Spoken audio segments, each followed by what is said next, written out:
Dan setelah diselidiki, mereka menemukan ada 56 dokumen yang dipalsukan tanda tangannya. Clarissa itu mengatakan dia itu heran dengan cara saudari L yang berbicara, yang seolah-olah menggiring bahwa dirinya itu licik dan juga jahat. Lesbio Nino. Mantan manajerku adalah mantan pacarku.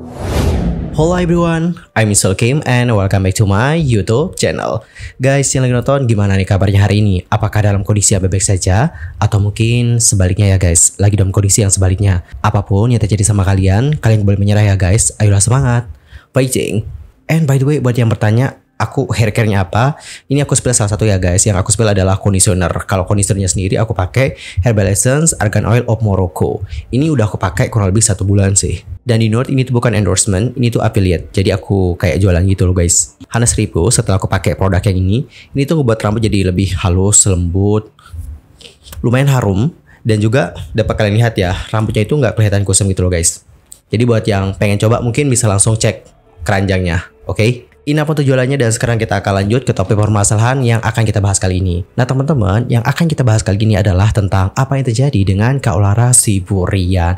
By the way, udah kenal belum dengan Kak Laura? Kalau belum kenal ya udah ya, tak kenalin siapa itu Kak Laura. Nah teman-teman, Kak Laura Siburian sendiri adalah seorang influencer, atau lebih tepatnya kita sebutkan sebagai tiktokers. Dan aku pribadi sering sih nonton konten-kontennya. Isi konten-kontennya pun beragam teman-teman. Ada konten tentang makan, terus tentang daily life-nya dia, dan beberapa lagi. By the way, yang nonton video ini udah lama nggak ngikutin Kak Laura? Kalau udah lama, komen dong guys di kolom komentar. Lantas, apa sih yang terjadi dengan Laura? Nah teman-teman, beberapa belakangan terakhir, topik mengenai Laura Siburian sama mantan manajernya itu memang lagi rame banget sih diperbincangkan. Ada beberapa topik soal mereka yang rame dibahas oleh netizen. Salah satunya adalah mengenai masalah gaji. Dan kedua belah pihak, yaitu Kak Laura dan juga sama mantan manajer, itu sudah memberikan statement masing-masing. Kita mulai dulu ya dengan statement dari Kak Laura. Jadi, Kak Laura sendiri sudah membuat sebuah video. Nah, video ini adalah video klarifikasinya teman-teman. Lebih lanjutnya dalam video itu, Kak Laura mengatakan seperti ini. Halo semuanya, saya Laura. Saya ingin meluruskan serta mengklarifikasi dengan adanya berita yang disebarluaskan oleh seseorang tanpa pertanggungjawaban, sehingga berita tersebut menjadi tuduhan palsu atau fitnah kepada saya, dan itu sangat-sangat merugikan saya. Dan video ini akan menjadi video pertama serta terakhir bagi saya untuk membahas mengenai permasalahan antara saya dan ex-manager saya. Alright, jadi seperti itulah bagaimana statement dari Kak Laura. Dan aku akan langsung aja memberikan rangkuman tentang poin-poin klarifikasi dari video Kak Laura tadi. Poin yang pertama, Laura mengatakan bahwa ia dan juga sang mantan manajer memulai dengan hubungan pertemanan. Setelah itu, beliau atau ex-manajernya menawarkan dengan sadar tanpa ada paksaan menjadi manajernya Laura. Namun sayang, dari awal mereka itu nggak ada pembicaraan khusus mengenai beberapa hal, mulai dari masalah gaji, kesepakatan pekerjaan, hingga job desk. Intinya adalah nggak ada hitam di atas putih. Lantas, kenapa dapat seperti itu? Hal itu dikarenakan balik lagi nih guys, pada saat itu mereka bekerja sama atas dasar pertemanan dan percaya satu sama lain. Poin yang kedua, Kak Laura juga membahas soal netizen yang berpikir, kok Laura tega ya nggak memberikan gaji walaupun nggak ada kesepakatan dari awal? Nah, mengenai hal ini, Laura menanggapi dan mengatakan bahwa dirinya nggak sejahat itu. Karena pada kenyataannya, dia sudah menanggung banyak hal untuk yang bersangkutan. Dan ex-manajernya ini juga sudah menerima banyak sekali uang dari Laura. Dan seperti yang diketahui, dia juga kayak memiliki usaha jualan yang ia bangun dan dipromosikan secara rutin sampai sebesar sekarang. Dan hasil dari penjualan tersebut seperti pre-love skincare, make up, baju, dan jualannya, itu semua masuknya ke rekening yang bersangkutan. Ia pun lantas mengatakan bahwa statementnya ini, itu bisa kok dikonfirmasi langsung oleh para customernya yang melakukan pembelian. Dimana ketika mereka atau para customer melakukan transfer, sudah jelas uang itu akan masuk ke rekening siapa, bukan ke rekeningnya Laura. Dan kalau masih dirasa kurang valid nih, Laura berani untuk mencetak mutasi rekeningnya untuk dilihat bahwa memang penjualan barangnya itu masuk ke rekening orang tersebut, bukan ke rekeningnya dia. Dan bahkan menurutnya sang mantan manajer juga sadar bahwa mereka pernah bersama-sama mencoba menghitung kisaran berapa hasil penjualannya. Dan setelah dihitung, nominalnya itu hampir 300 juta. Poin yang berikutnya soal bagaimana statement dari ex-manager yang merangkap pekerjaan banyak sekali, mulai dari sebagai personal manager, supir, dan lain-lain. Nah di sini Laura menjelaskan bahwa itu semua adalah inisiatif dari sang ex-manajernya tanpa ada paksaan dari dirinya. Dan dikarenakan pekerjaan ini dimulai dari hubungan pertemanan dan beberapa kali ia merasa bahwa ini nggak profesional, ia pun menyuruh agar ex-manajernya ini fokus saja untuk melanjutkan karirnya menjadi seorang dentist. Dan nantinya dia akan mencari manajer baru nih guys. Tapi kata Laura, yang bersangkutan menolak nih dan meminta untuk melanjutkan menjadi manajernya. Dan pembahasan tersebut juga sudah sering mereka bicarakan, namun tetap ex-manajernya ini nggak mau dan juga meminta untuk melanjutkan menjadi manajernya Laura. Berikutnya adalah tentang permasalahan mengenai bisnis agensi. Nah di sini Laura menceritakan bahwa ia dan mantan manajernya ini itu memiliki bisnis agensi yang dibangun dan dikerjakan bersama. Namun saat itu ada masalah dan yang bersangkutan meminta Laura untuk memberikan profitnya 100%. Laura menambahkan bahwa saat itu masalahnya lumayan rumit nih guys. Dia juga sudah membawa pengacara untuk dapat dimediasi. Dan secara hukum dirinya berhak mendapatkan 50% atas bisnis agensi tersebut. Dan saat itu juga sudah diambil kesepakatan bahwa ia juga berhak mendapatkan hasil 50%.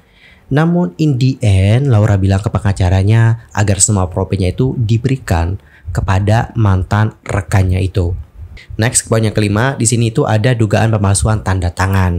Nah, di sini Laura itu mengatakan bahwa yang bersangkutan diduga melakukan pemalsuan tanda tangannya dan dugaan pemalsuan stempel terkait dokumen-dokumen dan surat perjanjian kerjasama antara agensi dan beberapa klien. Dan setelah diselidiki, mereka menemukan ada 56 dokumen yang dipalsukan tanda tangannya dan stempelnya oleh beliau. Dan bahkan menurut Laura juga mungkin lebih. Hal itu dikarenakan ia menemukan banyak sekali chat yang sudah dihapus oleh ex-manajernya. Sampai-sampai yang bersangkutan juga diduga bohong nih kepada klien, mengatakan bahwa Laura selaku direktur sedang berada di luar. Padahal Laura itu nggak kemana-mana, stay at home. Dan menurut Laura, semata-mata itu dilakukan untuk kepentingan pribadi. Namun, dikarenakan dirinya nggak mau memperpanjang urusannya dengan sang ex-manager, dia pun dengan besar hati mengikhlaskan profit 100% dan nggak mengkasuskan masalah dugaan pemalsuan tersebut. Poin yang keenam, Bapak Laura juga membantu untuk melakukan audit keuangan yang sudah diminta oleh sang ex-manager.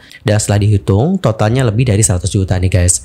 Lalu ketika mereka memutuskan untuk tidak lagi bekerja sama, ex-manajernya meminta untuk dibayarkan gajinya, yakni 10 juta per bulan. Dan 10 juta ini akan dikalikan 2,5 tahun. Dan totalnya adalah sebesar 250 juta rupiah. Laura lantas menambahkan bahwa padahal seperti yang sudah dijelaskan di awal, mereka itu nggak ada kesepakatan mengenai nominal gaji. That's why dirinya hanya bisa memberikan 170 juta kepada mantan manajernya. Laura menambahkan dan mengatakan, itulah mengapa saya hanya bisa memberikan 170 juta kepada beliau. Tapi kalau boleh kita hitung bersama, hasil penjualan barang pre-love hampir 300 juta buat beliau. Profit 100% dari agensi yang beliau minta 100 juta lebih buat beliau. Dan masih saya kasih lagi 170 juta buat beliau. Dan boleh coba kalian hitung totalnya berapa? Itu lebih dari yang ia tuntut kepada saya. And next adalah tentang masalah pamer luxury apartemen atau pamer apartemen mewah. Laura mengatakan nih guys, dirinya kayak bingung loh soal tudingan ini karena ia sendiri telah sewa di apartemen tersebut. Ia lantas mengatakan bahwa dirinya bayar belasan juta per bulannya. Lalu dia juga kayak menambahkan bukti screenshot ya guys. Bukti screenshot yang menunjukkan bahwa dia memang membayar biaya sewa di tempat tersebut. Lebih lanjut, ia menceritakan seperti ini. Loh, kan saya juga sewa di apartemen mahal tersebut. Saya bayar belasan juta per bulan, ya masa nggak saya pamerin? Kan saya influencer. Sampai orang-orang ngira saya numpang loh bertahun-tahun di tempat dia. Padahal kalau saya boleh jujur, setahun belakangan ini siapa yang numpang di rumah saya? Dan saya juga yakin mereka sadar bahwa saya tahu loh aib mereka. Saya tahu kekurangan mereka, saya lihat semuanya.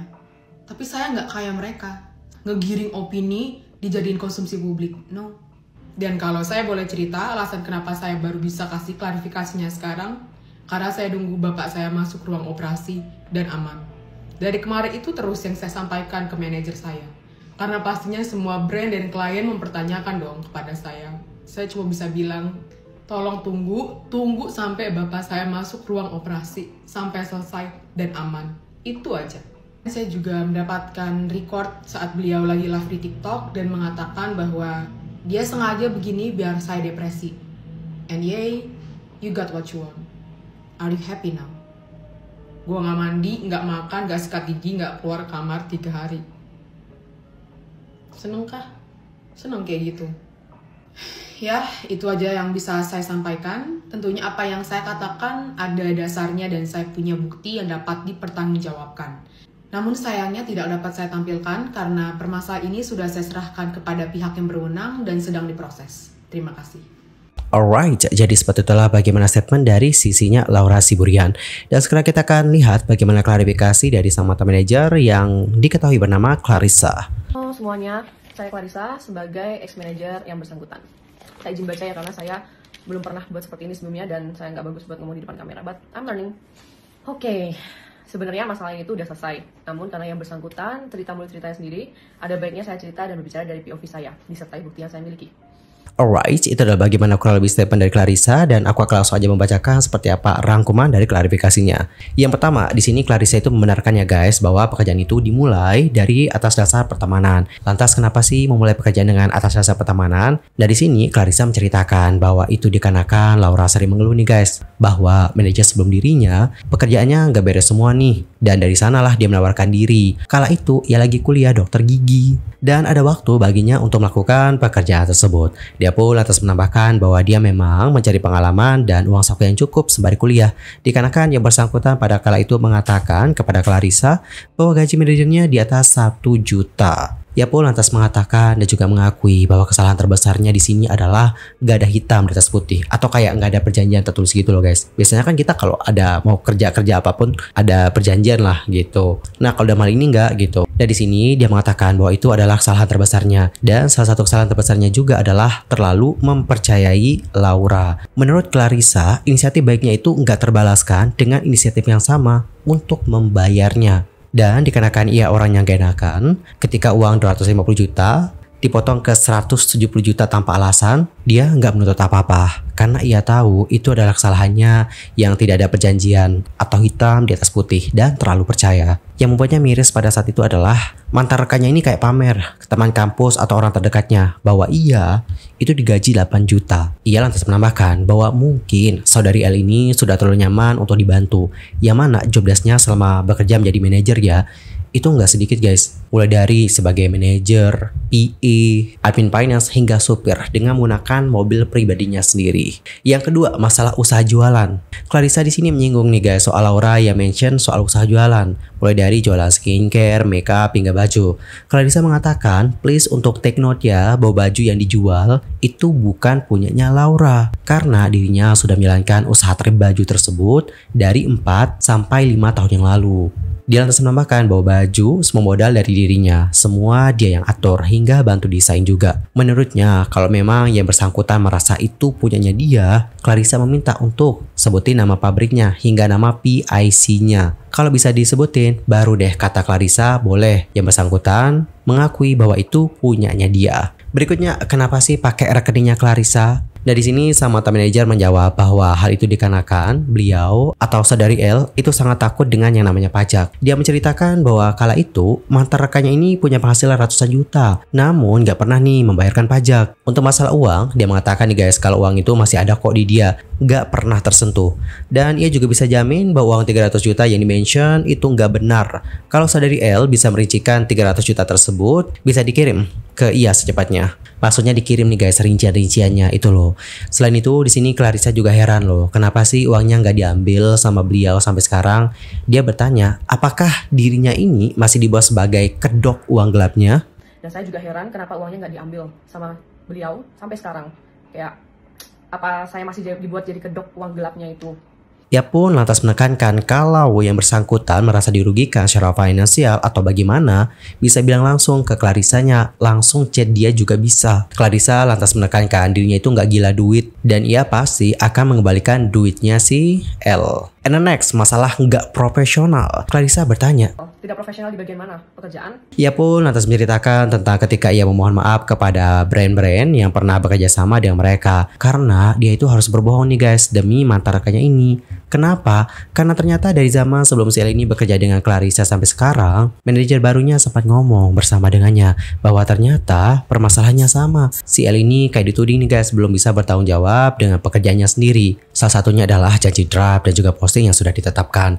Dan itu membuat ia harus reschedule berulang-ulang nih guys, dan berbohong juga kepada brand dengan alasan bahwa yang bersangkutan lagi sakit, pergi, dan lainnya. Next, poin yang kelima adalah tentang masalah sama manajemen. Di sini, saudari Clarissa membenarkan bahwa mereka memang ada kerjasama yang dimulai dari Januari hingga 8 Juli 2024. Dan saudari El sendiri yang memutuskan untuk keluar dari manajemen. Dan juga menyuruhnya melanjutkan dengan tim Clarissa sendiri. Profit telah dibagikan guys, 50%. 50% sejak berdirinya manajemen hingga tanggal keluarnya si mantan rekan ini. Namun, yang membuatnya heran adalah mengapa saudari El mengatakan bahwa profitnya yang 100% ke dirinya. Menurutnya, wajar bila mana setelah 8 Juli profitnya 100% ke dirinya sendiri karena si El sudah mengundurkan diri pada tanggal 8 Juli. Ia pun lantas melanjutkan nih guys bahwa sebelumnya mantan rekannya ini tetap meminta 50% setelah keluar dan ia atau Clarissa kekeh nggak mau karena menurutnya yang bersangkutan nggak ada kerja sama sekali. Kemudian berujunglah nih guys si El ini membawa dua lawyer, itu bapaknya dan juga manajer. Ia lantas menambahkan bahwa si manajernya tiba-tiba melakukan mediasi ke tempatnya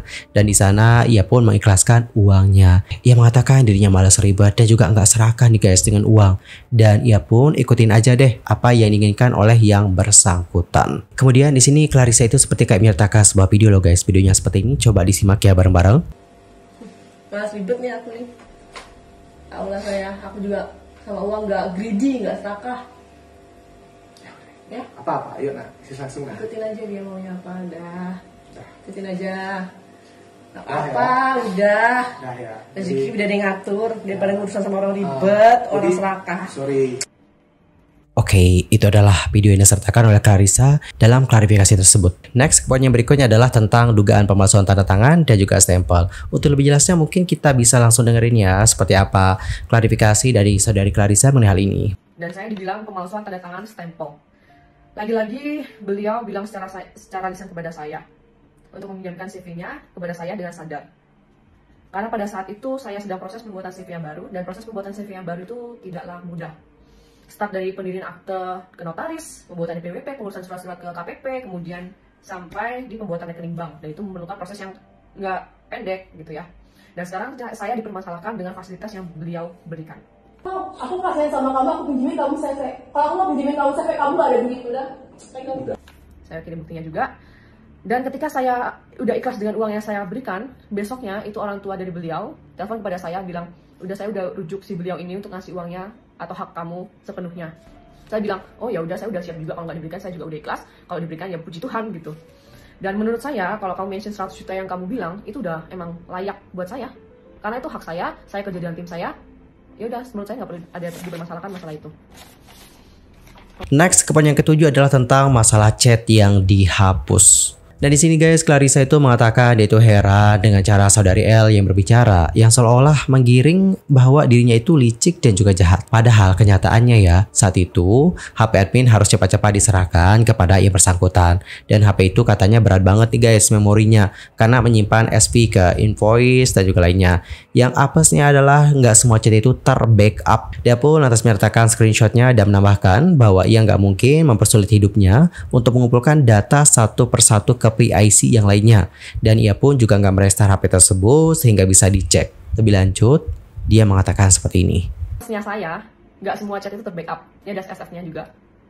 Dan saya nggak mungkin mempersulit hidup saya ngumpulin data-data satu-satu ke PIC lainnya. Dan saya juga tidak restart HP tersebut, jadi kamu bisa cek. Kemudian untuk masalah ini bisa di-scroll sendiri, dicocokkan dari konten-konten beliau yang di luxury apartemen dengan apartemen yang saya mau jual. And next adalah masalah menumpang. Nah, di sini Clarissa itu kayak membenarkan bahwa dirinya menumpang. Hal itu dikarenakan mantan rekannya ini kan pindah ke Bali dan ia pun diajak untuk pindah. So, otomatis diajak untuk tinggal di rumahnya. Sama seperti ketika saudari El menawarkan tempat tinggal ke anak timnya. Di situ pun ia ngurusin semua masalah rumah saudari El yang nggak kunjung selesai nih. Lebih lanjut dia juga menjelaskan alasan kenapa dia menumpang nih guys. Dia mengatakan bahwa karena sejak dirinya kerja dengan beliau dimulai dari Desember 2021, dia belum menerima bayaran nih. Ia itu baru menerima bayaran bulan Mei 2024. Dan mantan rekannya ini kan pindah ya ke Bali November 2023. So, dengan gaji yang belum diberikan, ia bertanya, di manakah dia harus tinggal dan juga makan? Selain itu, untuk mobil dan juga bensin, juga pakai pribadi. Dan yang ada, dia juga malah nombok. Saat ia menumpang nih guys, ada hal yang kayak bikin dirinya itu sakit hati. Yaitu momen ketika ia diusir. Dia lantas mengatakan, sebenarnya nggak apa-apa gitu jika diusir. Namun, tidak dengan cara seperti ini. Dia pun lantas menunjukkan sebuah video seperti yang dapat dilihat ya guys, dimana di sini bajunya itu terlihat kayak berserakan di mana-mana. Dan menurutnya cara ini nggak manusiawi karena dia itu masih punya self respect. Kemudian dia juga menceritakan bahwa dirinya pernah dipaksa tanda tangan keluar dari akte CV di notaris, yang mana pada saat itu urusan paymentnya belum selesai. Jadi dia pun kekeh nih nggak mau tanda tangan karena ia juga teras isu dengan perkataan beliau yang dari awal 250 juta ke 170 juta. Belajar dari kesalahan sebelumnya, dia pun ingin ada hitam di atas putih. Namun tiba-tiba saudari L keluar dan juga menangis di sana. Dia pun lantas meminta nih guys surat pernyataan bahwa akan dibayar. Itu pun ia tanya ke notarisnya pada saat itu bahwa surat pernyataan tersebut itu juga tidak sekuat dengan akte tersebut. Namun dirinya nggak tegaan dan bapaknya beliau berani menjamin bahwa akan dibayarkan. Dan ya sudah, dia pun mengalah lagi. Untuk itulah dirinya ingin meluruskan dengan apa yang ia alami dan rasakan. Lebih lanjut, ia mengatakan seperti ini guys. Saya ingin meluruskan dengan apa yang saya alami dan saya rasakan. Masalah ini tuh sebenarnya udah selesai, namun saya kurang setuju dengan perkataan, sikap, dan perbuatannya yang ke saya.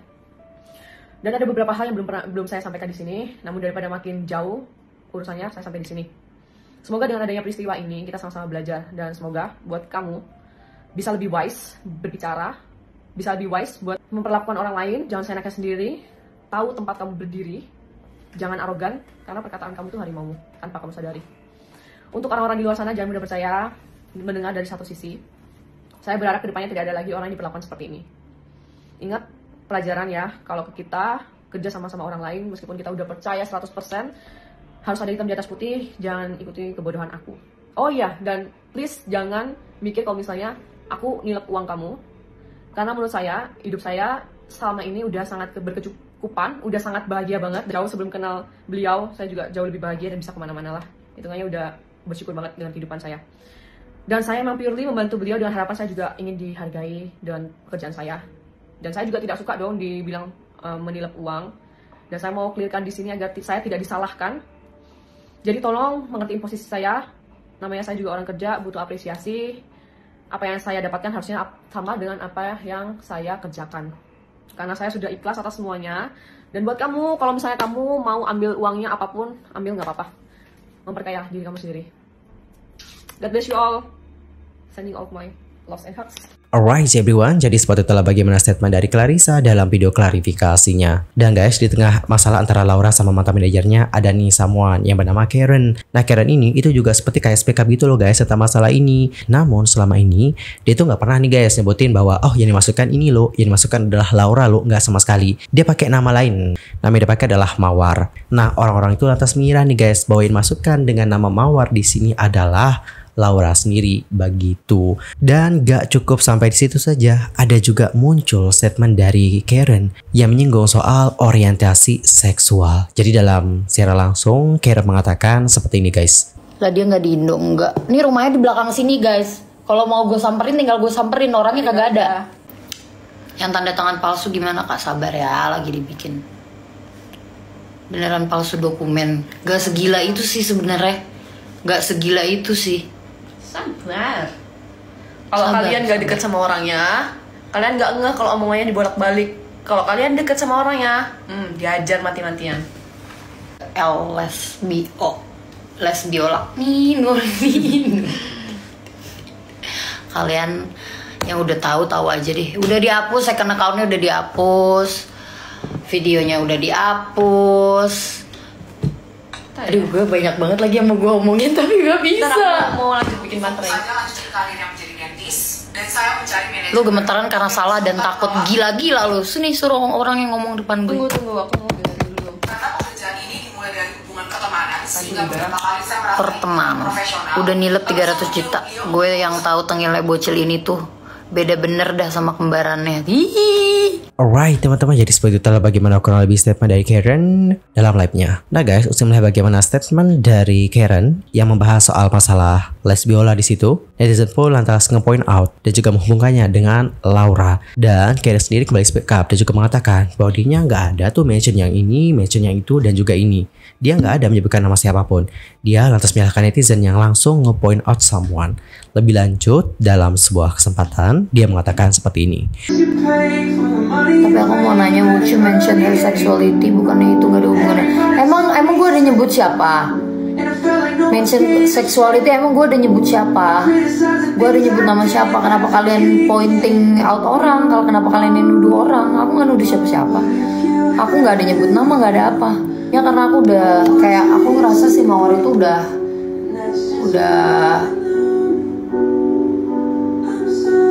apa ya, udah dapat sanksi yang cukup gitu loh, orangnya yang aku setuju gitu. Jadi ya udah selesai dendamnya, ngapain gue lanjutin mulu. Intinya dia tuh ngebantah bahwa gue tuh gak pernah lo nuduh siapapun. Ya yang salah itu kalian gitu, kalian yang nge-point out someone. Begitulah kurang lebih. Dan pada akhirnya Laura Siburian itu membuat sebuah statement nih guys. Statementnya ini juga cukup membuat publik menjadi kaget. Adapun statementnya seperti ini, coba kita dengarkan bersama-sama. Mungkin aku akan sangat malu setelah aku ngomong ini, tapi gak apa-apa. Yang penting aku bisa ngomong yang sejujurnya. Mantan manajerku adalah mantan pacarku. Memang selama 2,5 tahun kita berpacaran, beliau gak pernah minta gaji sama sekali ke aku, baru mintanya di akhir setelah kita putus. Dan memang itu kemauan beliau untuk jadi manajerku, biar dia bisa nemenin aku kerja kemanapun, kalau ada event, kalau aku keluar kota. Dan sebagai gantinya memang untuk kehidupan dia, aku yang tanggung. Misalkan kayak kita keluar negeri, itu semua total aku yang bayarin. Aku transfer kamu, Nggak, Kak, gini. kurangin aja deh. Kamu bilang kamu nggak dibayar. Aku bayar kamu 170 juta, ya. Dan kamu dapat 100 juta lebih dari hasil jualan, aku nggak ada minta. Kelar, kamu punya 300 juta tuh dari aku. Oh iya, siap. Hasil Tuh, jualan tuh. lihat, Lihat kan? dari Grab ya. Ide siapa? Yang ngomong sama Putri siapa? Kamu kalau Jualan mau kayak lagi gitu, kamu nggak bisa ngendorse aku, Kelar. Marketing semua Ya orang Allah, gerakin. Mama aku suruh transfer sekarang nih 12M. Ya, Mau? kali ini video aku bikin. Aku tuh gak suka kamu bilang ke semua orang kamu gak pernah digaji. Padahal aku kasih kamu 170 juta. Semua aku masukkan 200 juta buat kamu. Hitung-hitung, kita pernah hitung-hitung ya, Kelar. Kamu dapat 300 juta dari aku. Dan kamu masih ngomong ke semua orang, aku gak pernah dibayar sama Laura. Kamu pernah nggak bayar annually? Kamu ada nggak niatan waktu Nah, aku tanya sekarang, 300 juta itu bukan gaji berarti buat kamu. Bukan. 170 juta aku kasih 170 kamu. juta gaji karena emang aku nggak ada 170 video mas. enggak. 170 juta. Pemasukan 200 enggak. Kamu pikir tuh uang anak dari mana 300 kalau bukan dari aku? 200 juta dari mana ya? Jadi kamu sadar diri kalau ngomong ke orang-orang kamu gak pernah digaji. 200 juta dari mana? Aku pun heran sama mama kamu. Aku bahagia tante. Tante punya uang sebanyak itu dari aku. Nggak ada aku duitku nggak segitu, Klar. Aku jujur-jujuran aja. Aku sama sekali gak ada niatan jahat ke orang lain. Gak ada niatan memperbudak orang sama sekali, gak ada. Karena waktu itu konteksnya kita pacaran, jadi kemauan kita bersama untuk dia nemenin aku kerja, dia nganterin aku, jemput aku. Bukan karena ada paksaan. Dan yang kedua, untuk dugaan pemalsuan tanda tangan, aku hanya memberikan dia izin make nama CV ku biar beliau bisa dapat endorsan. Tapi bukan berarti jadi semua surat dokumen, surat perjanjian, beliau yang tanda tangan sendiri tanpa nanya ke aku. Karena itu atas namaku selaku direktur. Minimal aku harus tahu apa yang beliau tanda tangan. Aku sangat menyesali ini semua terjadi. Tapi aku sendiri juga nggak tahu kenapa masalah ini harus diberingsap lagi ke media sosial. Karena uang yang mereka minta juga udah aku kasih 100%. Dan kalau misalkan mereka bilang karena mereka sakit hati, aku katain. Sejauh ini yang aku lihat, pertama karena aku ngatain mereka miskin. Tapi kan mereka duluan yang ngatain aku OKB. Dan yang kedua juga perkara aku bawa-bawa uang 6M. Kenapa nggak di screenshot bagian atasnya pas mereka ngancam aku, pas mereka nge-blackmail aku.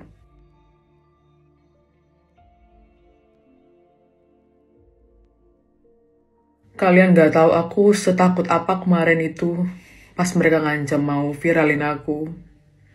Karena aku pikirin emang bapak saya. Mereka pasti malu lah punya anak menyimpang kayak gini. Aku nggak bilang apa yang aku lakuin ini bener, enggak. Aku pun juga malu sebenarnya aku kayak gini. Aku juga selalu berdoa sama Tuhan. Tuhan, kalau bisa engkau ubah aku, tolong ubah aku. Tapi aku nggak bisa ubah itu. Bertahun-tahun aku nutupin ini semua. Bertahun-tahun. Aku juga malu atas diriku sendiri.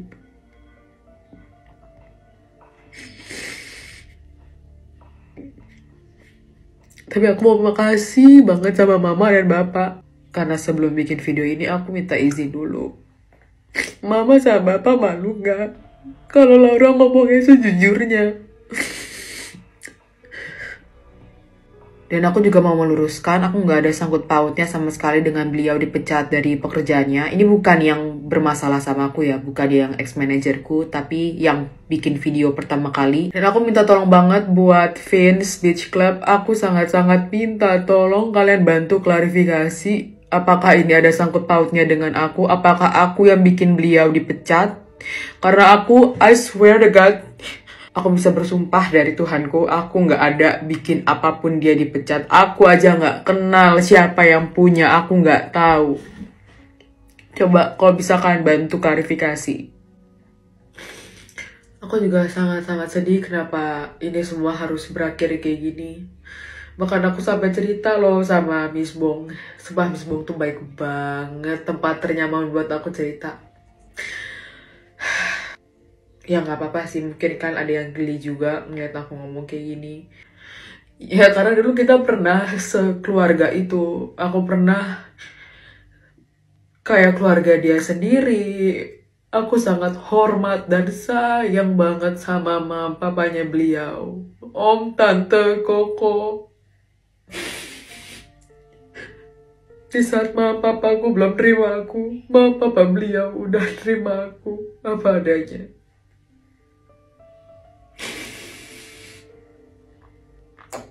Dan itu juga yang bikin aku putusin untuk aku gak bawa ini ke meja hijau. Karena aku ngerasa dulu kita pernah jadi satu keluarga. Kayaknya gak perlu deh sampai harus kayak gini. Aku juga akuin memang aku punya banyak banget sifat buruk. Aku orangnya emosian.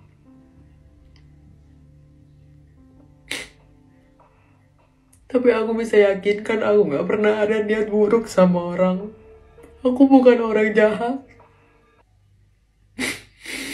Nah aku juga tahu 100% ini akan jadi jejak digitalku. Selamanya aku akan malu dengan video ini. Tapi gak apa-apa. Hidup aku juga udah hancur kok. Dan bahkan kalian semua juga ngerasa. Banyak yang bilang kan awal kehancuran Laura Siburian memang udah hancur kan.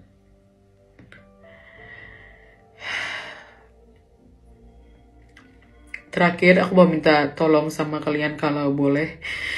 Aku masih ada hutang sama brand untuk upload beberapa video. Aku mohon dengan sangat tolong jangan dihujat. Kalau kalian mau hujat, boleh di foto aku aja atau di video vlogku. Tapi tolong setelah ini aku masih ada beberapa tanggungan untuk brand. Aku udah coba sebisa mungkin untuk refund uangnya. Tapi memang beberapa kerjasama yang udah pakai MOU atau surat perjanjian itu nggak bisa di cancel sepihak. Itu doang permintaan aku. Dari awal sampai sekarang aku nggak pernah matiin komen. Nggak pernah. Jadi aku biarin kalian buat komen apapun, tapi tolong hanya di fotoku atau videoku, jangan setelah ini yang ada kerjasama ya. Ya, udah itu doang. Terima kasih, Tuhan berkati. Alright, jadi seperti itulah bagaimana klarifikasi dari Laura Siburian. Di sini ada beberapa masalah baru yang diklarifikasi oleh Laura. Salah satunya adalah tentang masalah yang dipecat tadi. Intinya ada tudingan bahwa Laura ini seperti kayak ngebawa someone dipecat gitu guys dari pekerjaannya. Namun di sini untuk Laura Siburian membantah tentang hal tersebut dan bahkan dia juga meminta kepada pihak klub untuk membantunya untuk memberikan klarifikasi. Dan untuk masalah dia yang dikatain miskin tadi, itu pun berawal dari masalah dia yang dikatain OKB. Makanya dia bilang miskin. Kalau kalian sendiri, gimana nih tentang hal tersebut? Kalau ada someone yang ngatain kalian OKB, terus kalian katain mereka miskin, masuk akal nggak guys? Atau kayak berlebihan nggak? Atau bagaimana nih? Antar sampaikan ya bagaimana opini kalian di kolom komentar. Ya kita harapkan semoga permasalahan di antara mereka dapat segera selesai, dapat segera clear. Dan untuk Laura Siburian bukan memihak atau bagaimana ya guys. Tapi dalam video tadi dia kan mengatakan ya bahwa hidupnya udah hancur ya. Aku mau komen tentang itu saja. Menurut aku your life nggak hancur. This is not the end. Kalau Laura kan juga masih benar-benar muda banget ya. Jadi perjalanannya itu masih panjang banget. Ingat, habis gelap terbitlah terang. Fighting. Anyway teman-teman, cukup sekian untuk hari ini. I'm Sulki pamit dan aku juga mohon maaf ya guys kalau ada kesalahan, baik itu dalam ucapan, sikap, tindakan, and everything. I'm so sorry banget. Sampai jumpa ya semuanya dan selamat beraktivitas. Goodbye everyone.